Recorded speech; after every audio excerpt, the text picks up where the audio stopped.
Now today's class we have discussed about open source software और ऐसे software बोलते हैं इसको। तो जिनने कल की क्लास देखी थी उनके लिए बहुत बहुत थैंक यू। प्रीवियस क्लास देखने के लिए thank you so much.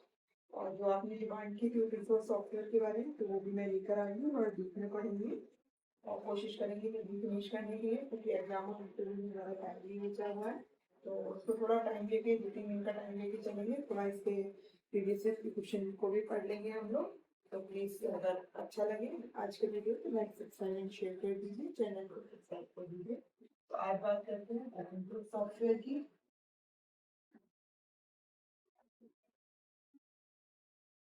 Software तो हम सभी को पता है क्या होते हैं, तो कैसे ही पढ़ते आ रहे हैं। हार्डवेयर बहुत सॉफ्टवेयर चीज़ों को हम टच कर सकते हैं, हार्डवेयर जैसे टच नहीं कर सकते हैं सॉफ्टवेयर। आगे सॉफ्टवेयर की लाइन में भी आगे बढ़ते हैं, ये डेली आ रहे open source software, free software और एप्लीकेशन सॉफ्टवेयर, सिस्टम सॉफ्टवेयर सभी हमें कहीं ना कहीं पढ़ेंगे। तो अब हमारी लाइब्रेरी में यूजर वाले सॉफ्टवेयर के बारे में पढ़ेंगे और पहले पढ़ते हैं ओपन सोर्स सॉफ्टवेयर। नाम से एक्सप्लेन होगा ओपन सोर्स, जिसका कोई ओपन ऐसे जो सॉफ्टवेयर होते हैं वो ओपन सोर्स सॉफ्टवेयर कहलाते हैं। तो सबसे पहले ये जो ओपन सोर्स जो टर्म था इसको किसने बनाया था, इसको बनाया था, इसको किसने आइडेंटिफाई किया था, किसने डेवलप किया था, एक पॉइंट किसने किया था, इरिक रेमंड ने। इरिक रेमंड साइंटिस्ट थे, उन्होंने इसको ओपन सोर्स सॉफ्टवेयर को टर्म।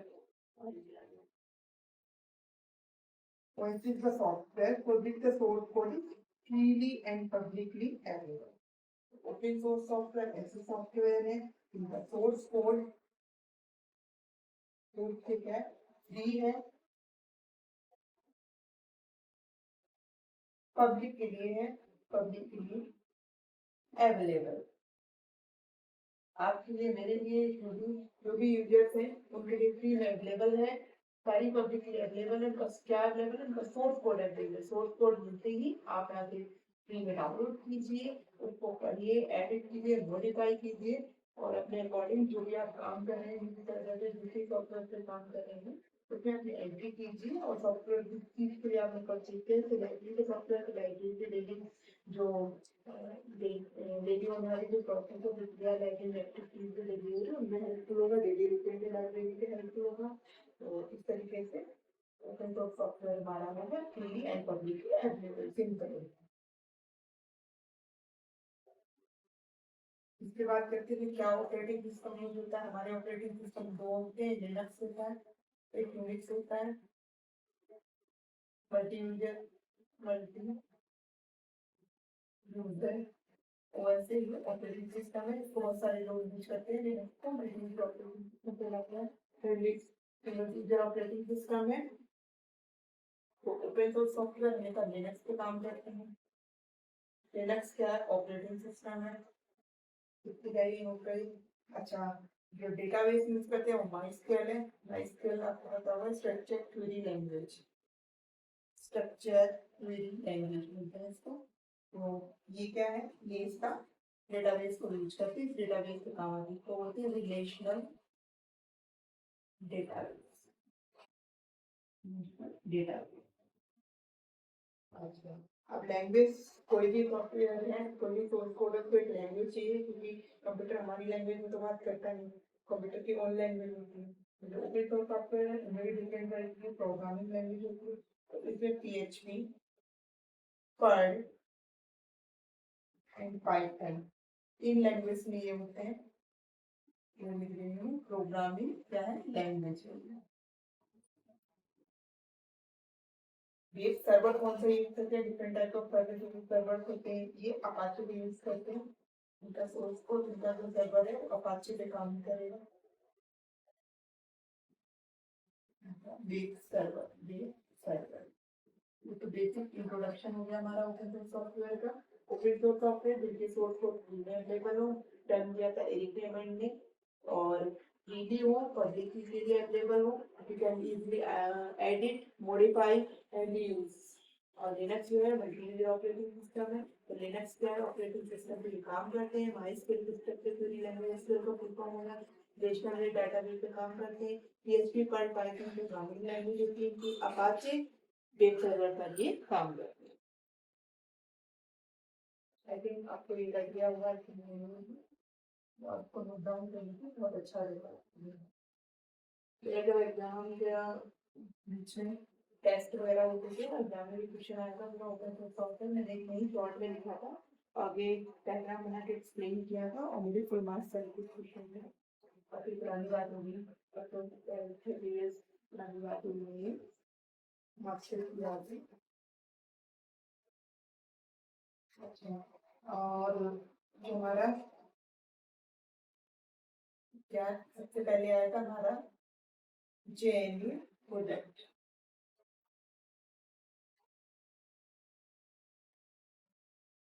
प्रोजेक्ट ये JNU प्रोजेक्ट कब आया था हमारा?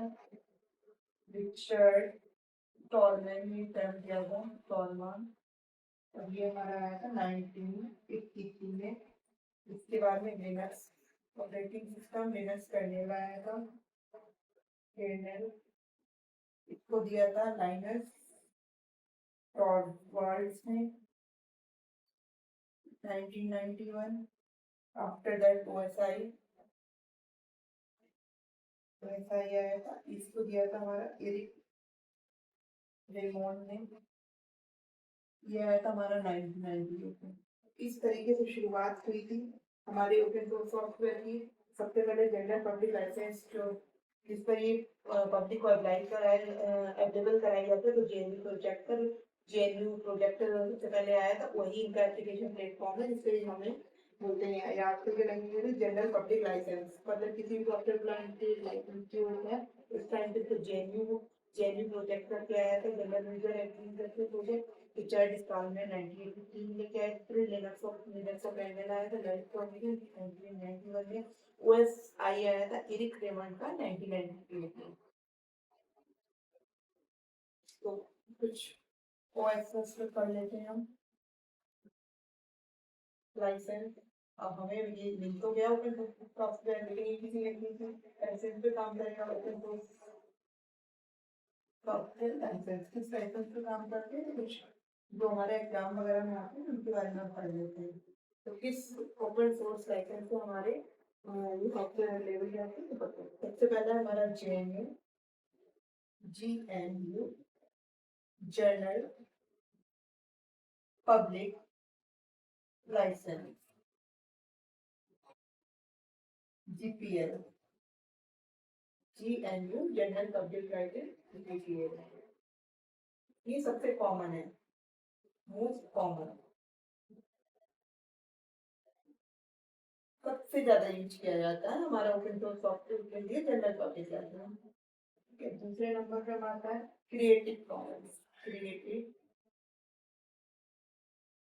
एग्जाम में अक्सर पूछने वाला question, what is creative Commons? तो क्रिएटिव कॉमन्स का लाइसेंस है, जनरल पब्लिक लाइसेंस की तरह ही है, एकदम से उसी उसी की तरह ही है, क्योंकि इनका भी जो लाइसेंस है वो जनरल पब्लिक लाइसेंस है, क्रिएटिव कॉमन्स का है। But it's not design design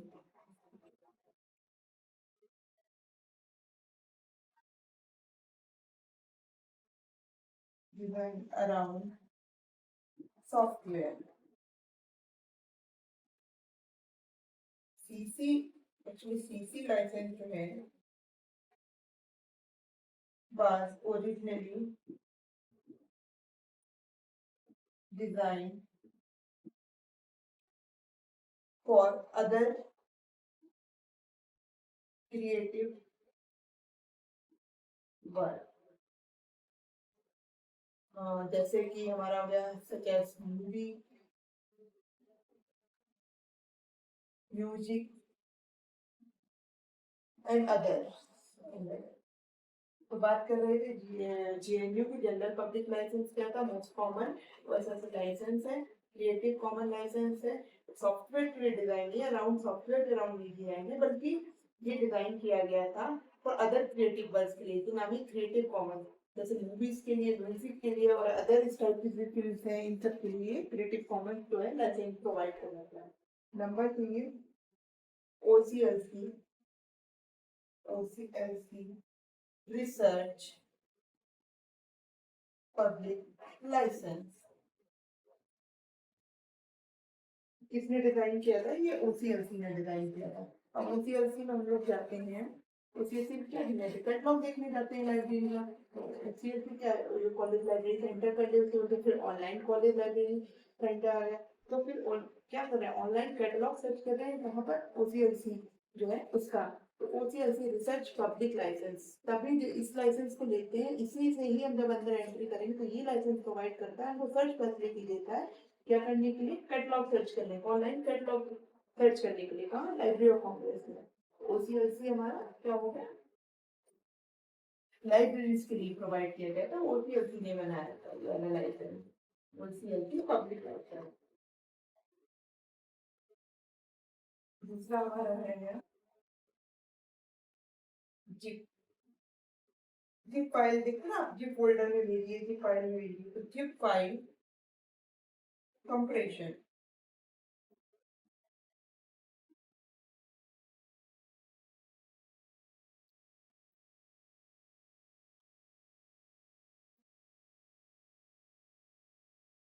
zip file जो हमारा कंप्रेशन ही ओपन सोर्स सॉफ्टवेयर है, OSS है। इट्स फाइल, फाइल तो इसे करते हैं अकाइव करते हैं, फाइल अकाइवर with high compression, high compression pression, ठीक है। जिप फाइल फोल्डर होती है जो जिप कंप्रेस करके भेजते हैं ना, उसके लिए ये ओपन सोर्स है, और ये फाइल को क्या करता है, अकाइव करता है हाई कंप्रेशन के साथ में। अगला हमारा अपाचे। अपाचे क्या है, रीडिंग सर्वर है,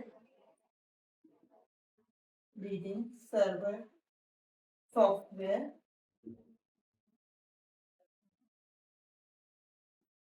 and scripting language on the web.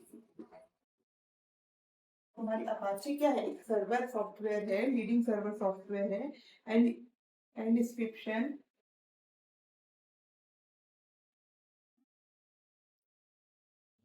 And scripting language on the web. Web पर जो स्क्रिप्ट लिखी जाती है, लैंग्वेज वेब में लिखी जाती है, लैंग्वेज में क्या अपाचे टॉमकैट इन्हीं सभी का यूज किया जाता है। तो एक रीडिंग सर्वर सॉफ्टवेयर क्योंकि फ्रीली अवेलेबल है, और साथ में हमारा जो स्क्रिप्ट राइटिंग का काम करता है ऑन वेब पर अपनी लैंग्वेज स्क्रिप्टिंग लैंग्वेज में।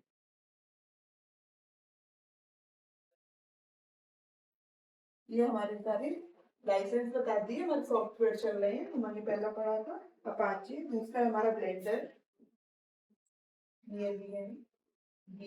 ब्लेंडर। ये क्या है, ओपन सोर्स है, किसका,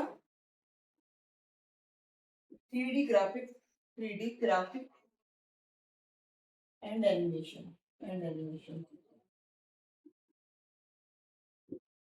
फाइल जिला,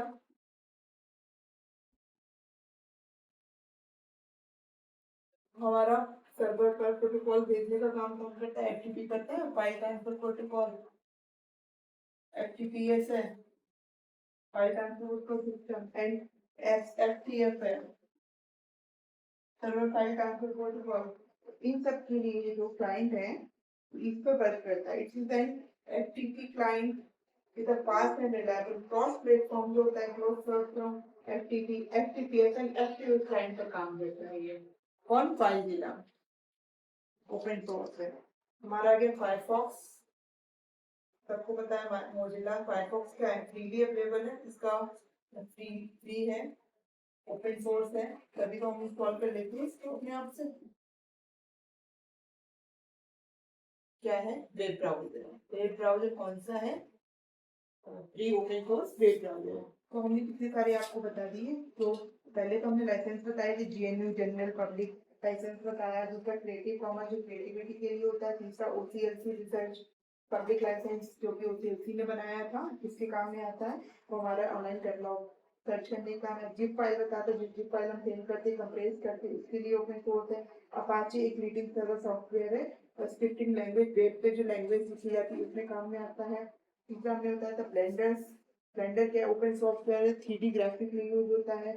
चौथा है फाइल जिला जो एफटीपी क्लाइंट्स जो हमारे प्रोटोकॉल होते हैं cross platform FTP FTP SFTP client होता है उनका काम करता है। फायरफॉक्स मोजिला का वेब ब्राउजर है, मोजिला फायरफॉक्स इसको बोलते हैं, फ्री एंड ओपन सोर्स है इसका भी web browser. Linux Linux Linux भी ओपन सोर्स है। Linux is Unix based platform, Unix based OS operating system है, फ्री टू यूज सबके लिए फ्री है, free to use to everyone, free to use to everyone, कोई भी use करो उसको, एवरीवन। अगला आ गया माई स्क्वेल। माई स्क्वेल सबको पता होगा, open source database management, open source database management system है। डीबीएमएस कौन है हमारा, माई स्क्वेल है। और मैंने पीछे बताया था ओपन सोर्स के लिए कोई ना कोई डेटाबेस रिलेशनल डेटाबेस होनी चाहिए, तो जो हमारा डीबीएमएस है वो MySQL open source database management system है, डीबीएमएस है। और पर्ल एक प्रोग्रामिंग लैंग्वेज है, पीछे बताया था मैंने आपको, Perl programming language, scripting programming language है। पीएचपी बताया था मैंने आपको,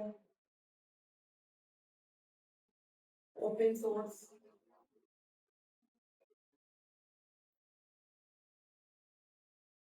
general purpose scripting language, scripting language.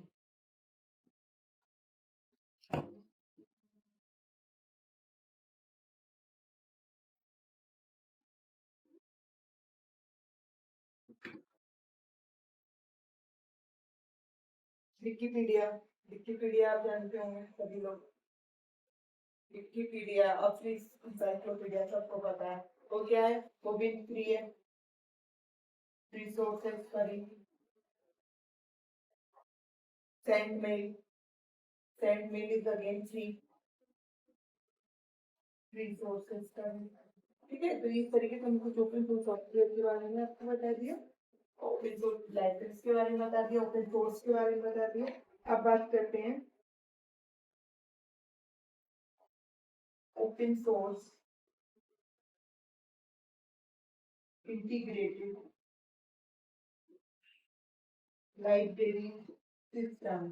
सबसे पहले तो हम सबका फेवरेट वही पढ़ लेते हैं, कोहा। Open source integrated library system ऐसा सिस्टम, ऐसे सॉफ्टवेयर जो ओपन सोर्स है और लाइब्रेरी के लिए बनाए गए, लाइब्रेरी के डेली रूटीन के लिए बनाए गए, फ्रीली अवेलेबल है, इजीली आप डाउनलोड कर सकते हैं, किसी हेल्प की जरूरत नहीं है, किसी एक्सपर्ट की जरूरत नहीं है।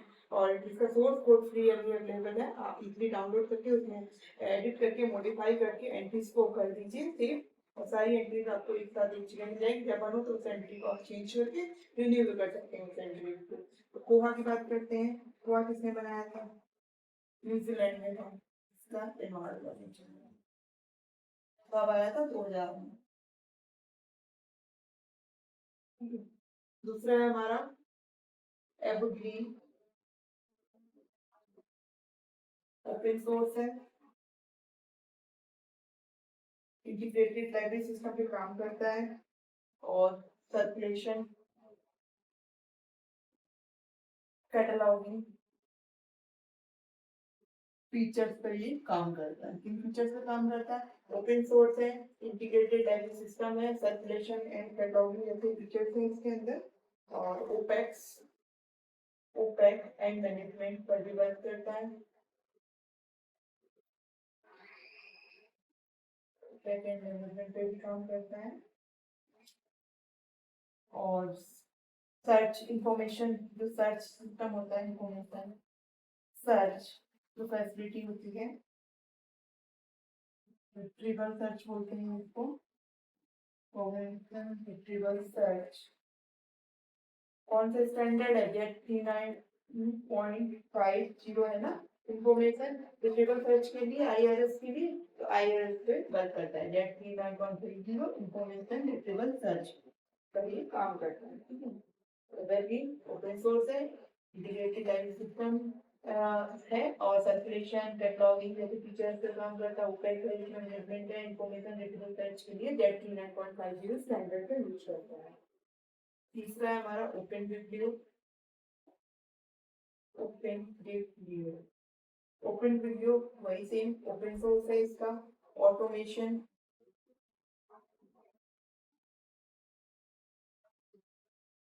ऑटोमेशन में हेल्पफुल है। ऑटोमेटेड लाइब्रेरी सिस्टम है, ऑटोमेटेड कैसा सिस्टम है, ऑटोमेटेड लाइब्रेरी सिस्टम है ये। किस लैंग्वेज में लिखा है, पीएचपी कंटेनिंग है इसमें। ओपेक है, कैलकुलेशन सिस्टम है, कैटलॉगिंग है, and staff admin, staff admin functionality है।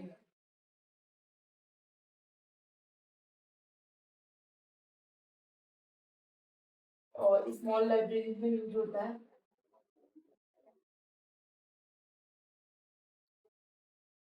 के लिए ज्यादा एक्सपर्ट की जरूरत नहीं है। लिमिटेड एक्सपर्ट मतलब थोड़ी बहुत नॉलेज से भी फिर आप काम कर सकते हैं। और बहुत ही कम, लेस देन 50,000 वॉल्यूम पर ये काम करता है, वॉल्यूम पर वर्क करता है। ओपन विंडो है, ओपन सोर्स है, ऑटोमेटेड लाइब्रेरी सिस्टम है, पीएचपी पे काम करता है, जो भाई पीएचपी कंटेनिंग है उस लैंग्वेज में रिटन है ये, ठीक है। और OPAC circulation cataloguing static administration functionality small library के लिए यूज होता है। एक्सपर्टीज ज्यादा नहीं है, कैश एक्सपर्टीज में भी आपका काम हो जाएगा। 50,000 वॉल्यूम इनफ है इसके लिए, फिर ज्यादा करेगा। New Zealand, next one is NewGenLib, NGL बोलते हैं इसको, एनजीएल। एनजीएल क्या है, ये बीरस सॉल्यूशन ने उसको डिजाइन किया था, वायरस सॉल्यूशन सॉल्यूशंस ने इसको डिजाइन किया था। और ये सेम ओपन सोर्स है, पीएचपी पे काम करता है, स्मॉल लाइब्रेरी में यूज होता है, और इसका ज्यादा यूज नहीं है, बनाया गया था, थोड़ा यूज है, हर जगह इसका यूज नहीं है, तो इसके बारे में इतना काफी है। सबसे ज्यादा हमारा यूज होता है, काफी सारे स्मॉल लाइब्रेरी के लिए हैं, तो हाँ ज्यादा चीज नहीं है।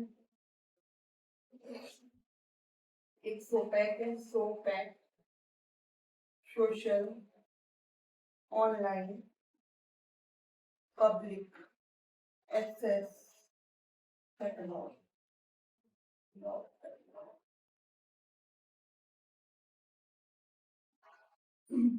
अब बात कर लेते कुछ रिपोजिटरी सॉफ्टवेयर की। रिपोजिटरी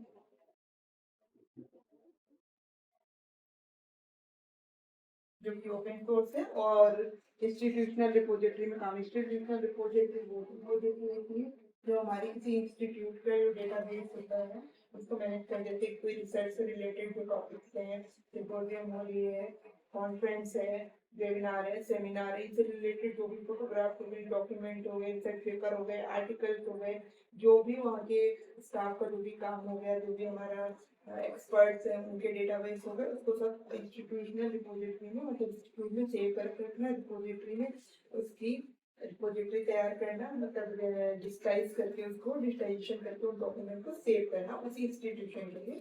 तो ऐसी लाइब्रेरी में इस तरीके का जो रिपोजिटरी तैयार की जाती है, रिस्टोर किया जाता है जो भी डॉक्यूमेंट होते हैं, उसको इंस्टीट्यूशनल रिपोजिटरी बोलते हैं, क्योंकि पर्टिकुलर उसी उसी ही इंस्टीट्यूट की होती है, इसलिए तो इंस्टीट्यूशनल और रिपोजिटरी का मतलब जो भी हमारे पास जो डेटा है उस इंस्टीट्यूशन का, चाहे वो हमारे रिसर्चर का हो, स्टूडेंट का हो, चाहे किसी भी कोई भी प्रोग्राम ऑर्गेनाइज कराएगा तो रिलेटेड जो भी डेटा हो वो हम उसको स्टोर कर रहे हैं, डिजिटाइज कर रहे हैं, डिजिटल फॉर्म में स्टोर कर रहे हैं रिपोजिटरी में।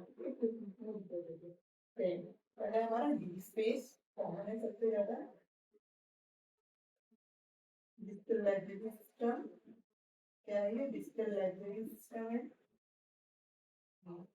capture, store, indexed, preserve, and redistribute.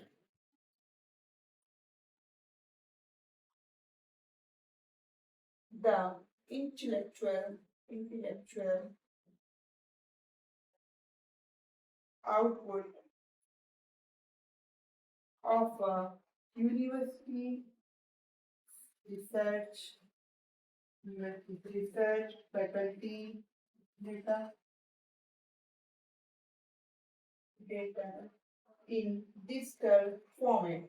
मैंने आपको पहले बता दिया था, ये बता दिया कि these पेज जो digital library system एक रिपोजिटरी सॉफ्टवेयर की स्पेस जो कैप्चर करता है, स्टोर करता है, इंडेक्स तैयार करता है, प्रिजर्व करता है, रीडिस्ट्रीब्यूट करता है और intellectual output of universities research scholar and faculty data को उनका डिजिटल फॉर्मेट में स्टोर करके रखता है। तो किसने बनाया था?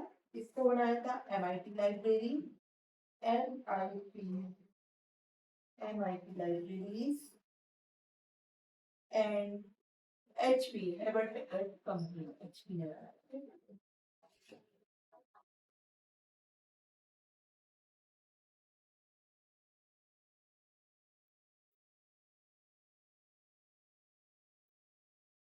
Next one is ePrint.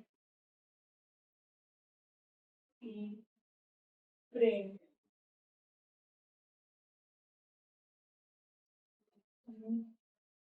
archive archive archive software है, फ्रीली अवेलेबल है, archive सॉफ्टवेयर है, फ्रीली अवेलेबल है। डेवलप किया था, किसने डेवलप किया था? यूनिवर्सिटी ऑफ साउथ एम्पटन, यूनिवर्सिटी ने डेवलप किया था।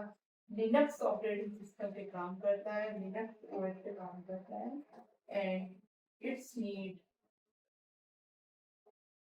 MySQL DBMS database management system. Perl इसकी लैंग्वेज है, पर्ल मॉड्यूल पे काम करता है और वेब ब्राउजर इसका कौन है? Apache web browser, Apache web browser है। ये हमारा हो गया प्रिंट archive सॉफ्टवेयर है, इंस्टीट्यूशनल के लिए फ्रीली अवेलेबल है और यूज ऑफ एमटन इसको बनाया था। लिनक्स ऑपरेटिंग सिस्टम पे काम करता है और MySQL डेटाबेस मैनेजमेंट सिस्टम होती है, डीबीएमएस की रिक्वायरमेंट होती है। पर्ल इसका मॉड्यूल है और मॉड्यूल या लैंग्वेज होगी, अपाची इसका बेस मॉड्यूल है। फेडोरा, फेडोरा फेडोरा क्या है? Open source digital library repository management system है। ओपन सोर्स है, open source digital library repository management system है। बेस्ड ऑन इसका फुल फॉर्म है flexible flexible extensible digital offset and repository architecture। इसका full form है flexible extensible digital object and repository architecture. Fedora toolkit बोलते हैं इसको, fedora toolkit repository system है, open source licence है और मोजिला पब्लिक लाइसेंस पे भी काम करता है, फ्रीली अवेलेबल है। अगला बात करेंगे ePrint। हमारा हो गया, फेडोरा हो गया, DSpace हो गया। Next one is green stone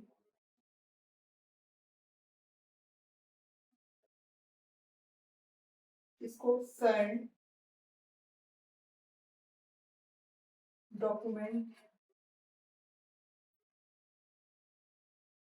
server ने तैयार किया था। It's compiled, it completes the OAI। OAI का फुल फॉर्म होता है ओपन अकाइड initiative, PMH। OAI PMH, PMH का मतलब हो गया हमारा ओपन अकाइड initiative meta data, meta data, meta meta data harvesting protocol, protocol पूरे को बोलते हैं OIPMS। OIPMS का फुल फॉर्म है ओपन अकाइड initiative meta data harvesting protocol. And MARC 21 and MARC 21 bibliographic standard का यूज करते हैं। GNU एंड GPL लाइसेंस से काम करता है।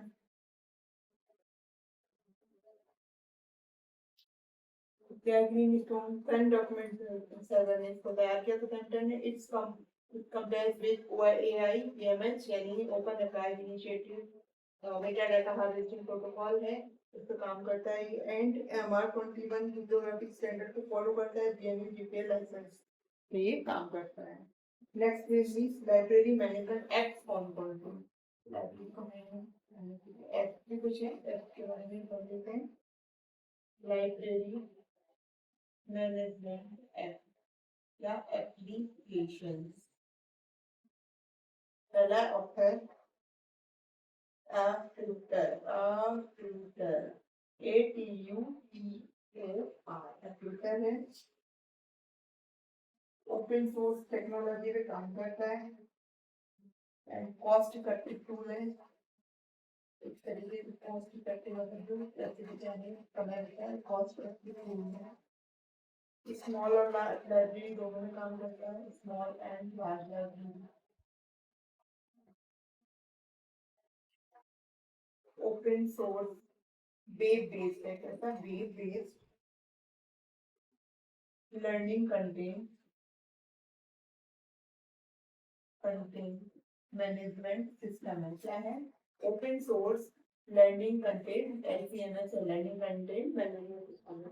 एक ट्विटर हमारा OSI ओपन सोर्स यूनिवर्सिटी पे काम करता है, कॉस्ट इफेक्टिव टूल है, स्मॉल एंड बिग लाइब्रेरी के लिए लार्ज लाइब्रेरी काम करता है और open source web based learning content management system भी काम करता है, बेस्ड है। ठीक है, नेक्स्ट है हमारा कोरल,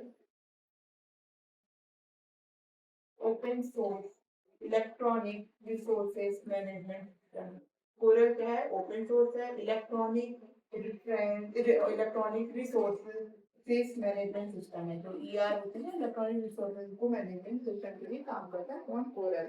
डेवलप किया था इसको University of Northern and OPRDAN और general public licence V3 version 3 पर ये काम करता है। इस पे काम करता है GPL V3 पर। अगला हमारा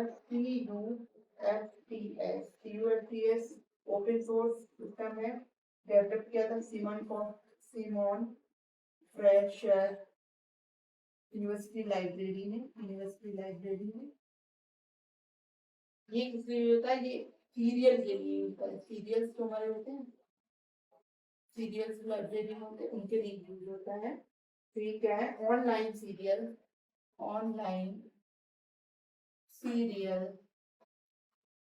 मैनेजमेंट सिस्टम है। CUFTS क्या है?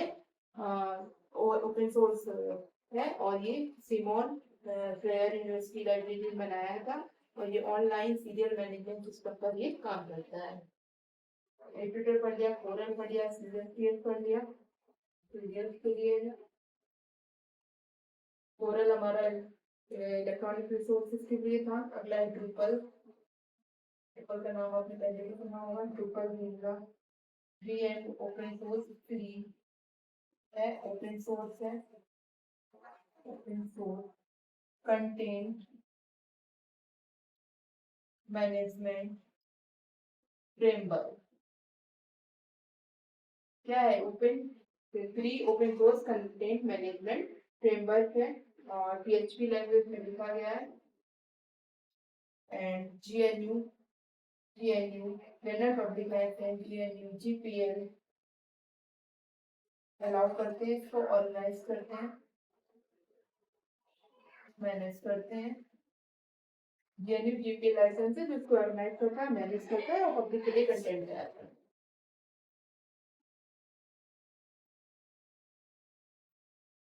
Godot, what is Godot? Open source software.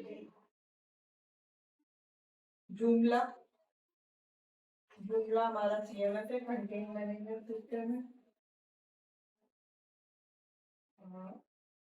एक हमारा मैनहट्टन है, मैनहट्टन जो है वो हमारा कोर्स मैनेजमेंट सिस्टम क्या है? ये हमारा कंटेंट मैनेजमेंट सिस्टम है जूमला, जबकि मैनहट्टन हमारा कोर्स मैनेजमेंट सिस्टम है। नूडल है, नूडल्स होते हैं ना, नूडल्स, ये हमारा ओपन सोर्स सॉफ्टवेयर है, फ्री है और ये किस लिए? लर्निंग के लिए। फ्री है हमारा लर्निंग के लिए ओपन सोर्स सॉफ्टवेयर।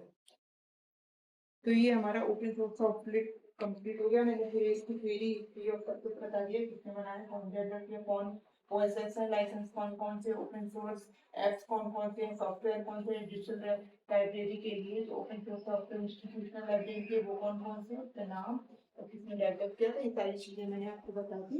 तो आज का वीडियो अगर अच्छा लगा हो तो प्लीज और अपने कमेंट को सुझाव कमेंट सेक्शन में दीजिएगा प्लीज। मेहनत करके वीडियो तैयार होता है, हो सकता है कुछ गलती भी हो जाए तो please ignore it. Thank you so much. Good night.